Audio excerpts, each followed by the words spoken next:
Hi, I'm Steve Turner from One Way Productions, here for the first episode of Getting It Done. Getting it done. I'm here with my dad, Steve Turner, my brother, Dan Turner, and today we're going to be taking down this tree here. Yeah. Being a homeowner, we got a lot of projects, and being retirement age, I think you could actually get out and do it yourself. You don't really need to have somebody. So we're going to try to safely take down a tree, and I'm going to show you how to do it or how it's not supposed to be done. And some people might be afraid to take a project like that because of safety, thinking, no, I can't do it. I'm afraid to get hurt. And it's possible you could get hurt, but what do you think? You're going to live forever? Nice. Oh, sorry, Mary. Okay, well, with any job, safety is the most important. You got a tree, you got a lot of dead weight, and you got a power tool with sharp blades. So it's really important that you be safe. We got safety shoes. I got earplugs. We got two different types of earplugs that I'm going to talk about here. You got the kind you have to probably come out and buy, or you can get with the, what I use and what prefer, just a small lightweight thing just for easy jobs around the house, easy to keep. But okay, it's about time to get started. We'll pick up our supplies and go down to where the tree is. The terrain's a little rough around here. It's down at the bottom of a very steep hill, which I actually still cut myself. Okay, we got everything we need? Yep. So this is a very steep hill. This is an idea of mine. I don't know if anybody's ever tried it before, but it should help guide the tree. We'll try to get it to fall right along that line. What I'm going to do, I'm going to cut a wedge out of the tree. I'm going to start at about a 45-degree angle. And both sides come down a 45-degree angle.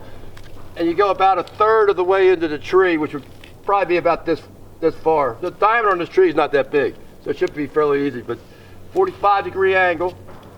Cut the wedge out, clear that out, and then I'm going to cut an inch above the bottom of the wedge to the tree, but I'm going to leave this part on as a hinge to help the tree fall exactly where I want it. So before you do anything, it's good to, I'm already warmed up for it. It's a winter day, but it's like 58 degrees, so you want to stretch a little bit to avoid any kind of injury.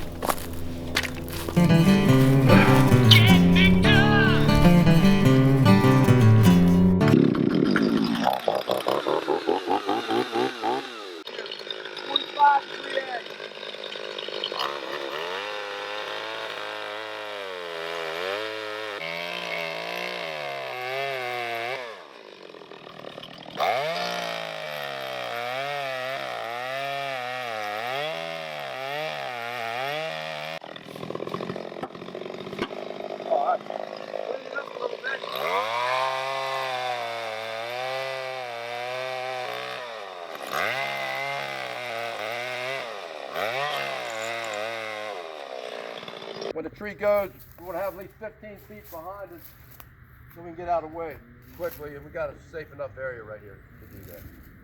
So here goes nothing.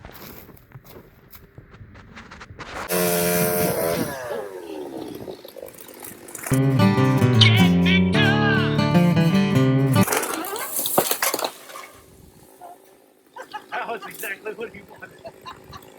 Even though retirees are quite old and slow and dangerous behind the wheel, they still can serve a purpose. Getting it done. Getting it done.